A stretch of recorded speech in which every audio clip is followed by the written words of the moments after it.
দর্শক কি হয় ১ টাকা দিয়ে? আপনারা দেখতে পাচ্ছেন এখানে দেখা যাচ্ছে যে ১ টাকার বাজার। এই ১ টাকা দিয়ে আজকে ১৮ পদের বাজার দেয়া হয়েছে। বিশেষ করে দেখতে পাচ্ছেন যে মুরগিও কিন্তু আছে। আমরা একটু শুনবো যে শুরুতেই ১ টাকা দিয়ে আসলে এই যে বাজারটা যে তারা পাচ্ছেন, কি পাচ্ছেন ১ টাকা দিয়ে? মা একটু দাঁড়াবেন? ১ টাকায় কি পাইলেন একটু যদি বলতেন? আচ্ছা, সেমাই, চিনি, তারপর হচ্ছে চাল, মুরগি, আচ্ছা, পেঁয়াজ, আচ্ছা। বেগুন, বটবটি। এই যে ঈদের পূর্বে যে আপনি ১ টাকায় এত কিছু পাইলেন, কখনো কি ভাবছিলেন ঈদের পূর্বে এই বাজারটা করতে পারবেন ১ টাকায়? না, আমরা কোনো সময় ভাবিনি যে পাবো কিনা।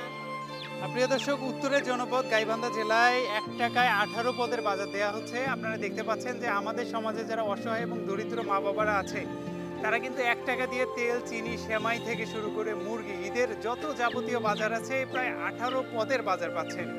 আমরা যদি আপনাদেরকে একটু বলি যে এই যে আপনারা যে দেখতে পাচ্ছেন এত মানুষের ঢল, সবাই কিন্তু আমাদের সমাজের অবহেলিত বঞ্চিত মা বাবারা এসেছেন, তাদেরকে ১ টাকায় বাজার দেওয়া হচ্ছে। চাল ডাল মুরগি সামাইন চিনি কাঁচা বাজার সব কিছুই আমরা পাইলাম। অনেক অনেক উপকার হল আমাদের। চাল ডাল চিনি সামাই আলু পেঁয়াজ মুরগি এগুলো পাইলে অনেক আমার ঘরে উপকার হল। ঈদের দিনে মুরগি দিয়ে ভাত খাবো। নাই এরা দিল, এরাই আমার বাপ ভাই মা বোন। কিনি কুটি খাবার পাইনি, গরিব মানুষ যারা আমাকে এই এগুলো দান খরাত করলো তারা যেন সুখী শান্তি থাকে, আল্লাহ যেন হেদায়েত দিয়ে দেয়, জ্ঞান দিয়ে দেয়, যুগ যুগ বাঁচি থাকে আল্লাহ।